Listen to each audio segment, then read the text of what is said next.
वो गोपी रोज यमुना पार करके जाती है नाव से। बड़ी सुंदर सी कथा है मैया, ध्यान से सुनना, ज्ञान वाली कथा है, तभी मैं कहती हूं कि ध्यान से सुनो। जमुना जी पार करती है, रोज नाव से दही बेचने जाती है मथुरा, और रोज 1 रुपया नाव में खर्च करती है जाने का, और रोज 1 रुपया खर्च करती है आने का, किराया देती है।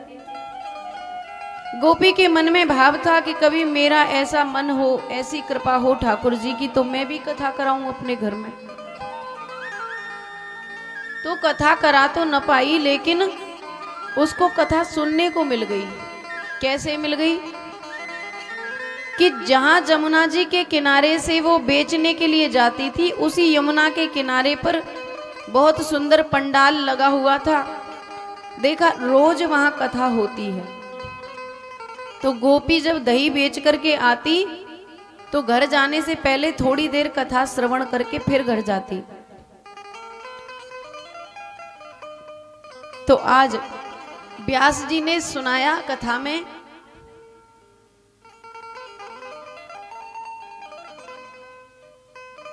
महाराज जी क्या सुनाया कथा में?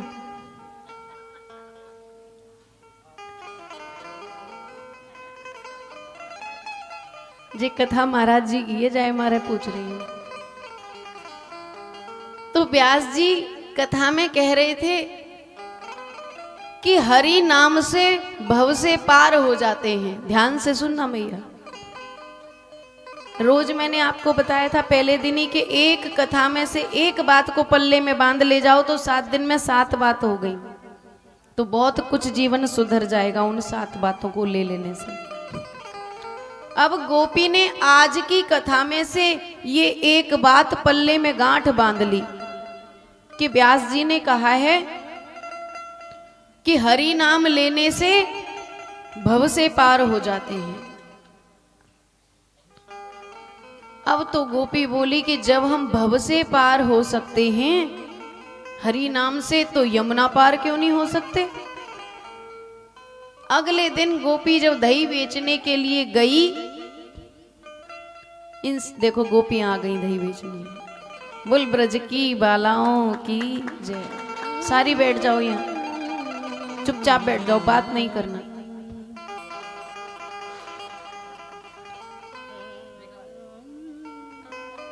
गोपी अगले दिन जब दही बेचने के लिए जा रही है, मैया कोई मत बोलो, चुप कथा सुनो, जो कर रहा है वो उसे करने दिया करो।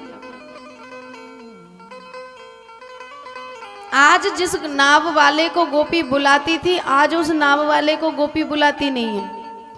नाव वाला देख रहा है कि गोपी खड़ी है और बुला रही नहीं है, क्या बात है।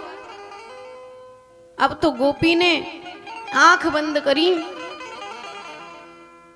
गोविंद जय जय बोलो, गोपाल जय जय, गोविंद बोलो जय जय, गोपाल जय जय, गोविंद बोलो जय जय, गोपाल जय जय, गोविंद बोलो जय जय, गोपाल जय जय, गोविंद बोलो हरि गोपाल जय जय, गोविंद बोलो हरि गोपाल जय जय, राधा रमण हरि गोविंद जय जय, राधा रमण हरि गोविंद जय जय, राधा रमण हरि गोविंद जय जय, राधा रमण हरि गोविंद जय जय,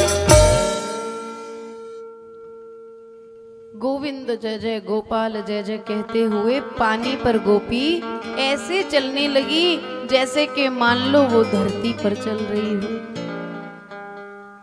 अब तो तीसरे दिन की कथा में गोपी ने ये बात सुनी थी। तीसरे दिन के बाद चौथा दिन, 5वां दिन, 6वां दिन और 7वां दिन, 4 दिन गोपी ऐसे ही कीर्तन करती हुई जाती और ऐसे ही कीर्तन करती हुई आ जाती। जो नाव वाला नित्य लेकर के जाता था वो भी बेचारा देखता कि ये हो क्या रहा है, फिर आकर कथा सुनती, फिर अपने घर चली जाती। आज गोपी सो रही है, 7वां दिन है। विचार किया कि जिन महाराज जी की कृपा से, उनकी कथा के ज्ञान से मेरा रोज 1 रुपया बच रहा है, तो आज जीवन भर का उन्होंने ऐसा मंत्र मुझे दे दिया, तो आज मैं उनको भोजन पर बुला लूं अपने घर। कथा के बाद निमंत्रण दे दिया, महाराज कल आप चले जाओगे, आज ऐसा करो हमारे यहाँ भोजन पर आना। जैसे शाम को मैया रोज बुलाती है ना, दीदी हमारे घर भोजन करने आना। अब महाराज तो बड़े प्रसन्न, चलो गोपी के घर भोजन पे जाना है। ब्राह्मणों को जब बढ़िया बढ़िया भोजन मिले बड़े प्रसन्न रहते हैं। पर हमारी तो सारी मैया ये शिकायत करती हैं, आप 1 रोटी से ज्यादा खाती नहीं। अब क्या करें, भगवान ने पेट ही इतना दिया है। तो हमारे महाराज जी चल दिए गोपी के साथ। महाराज जी जाए करें भोजन वोजन करने, तो हम तो अपने घर में ही करें।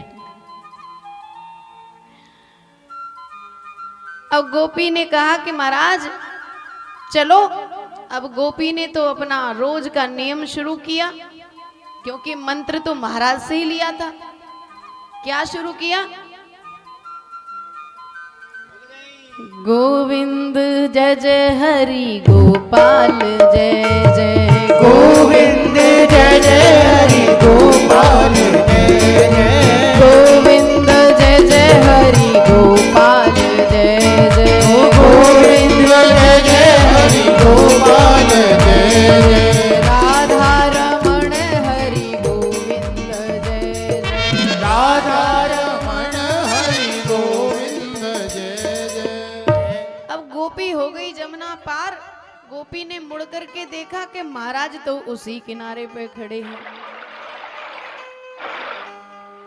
अब गोपी कह रही है महाराज आओ। तो हमारे महाराज जी बोले मैं आऊं कैसे, नाव तो बुला। अब गोपी उस पार है और महाराज इस पार है। महाराज कह रहे हैं आऊं कैसे, नाव तो बुला।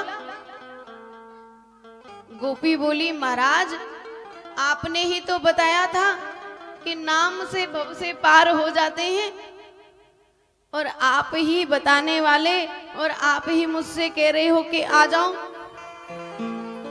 जैसे मुझको पार होना बताया वैसे आप भी पार हो जाओ। अब तो महाराज सिर पकड़ के यमुना जी के किनारे बैठ गए। बोले नौ तो फोतो तो जी बाद में खवावेगी, पहले तो जी जमुना में डुबावेगी।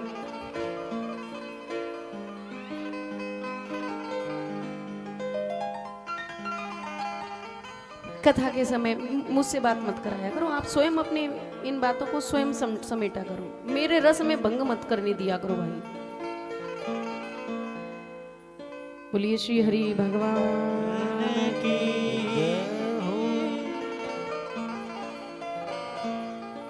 क्योंकि पूरे 24 घंटे में ये 4 घंटे ही मैं ठाकुर के लिए निकाल पाती हूँ, और इसमें भी भंग होता है ना, मुझे बड़ी फिर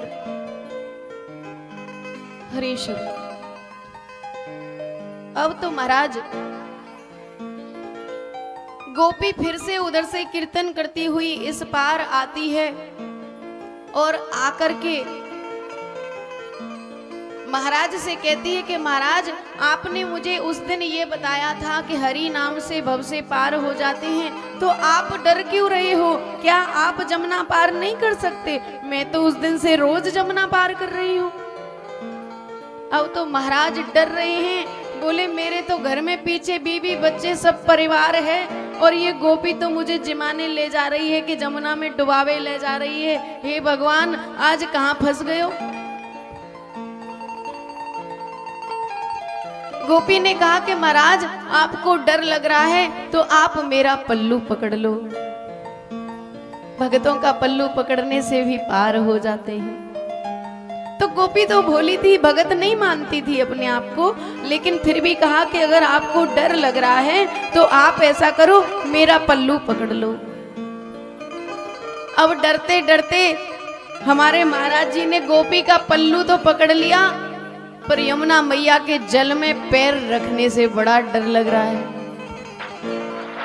आंख बंद कर ली महाराज ने, और गोपी का पल्लू पकड़ के गोपी ने कहा कि महाराज जो मैं बोलूं सो आप बोलते रहना।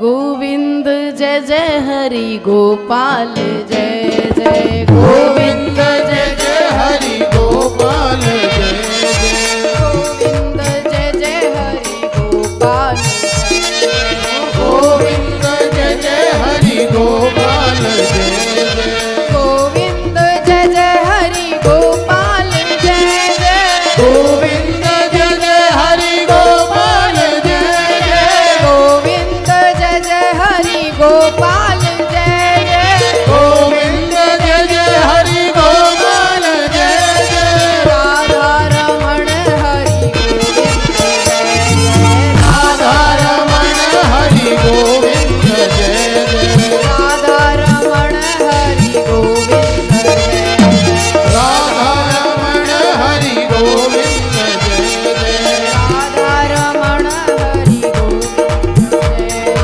राधा रमण हरि गोविंद जय आंख बंद करके महाराज जी गोपी का पल्लू पकड़ के यमुना जी के ऊपर होकर के पार हो गए।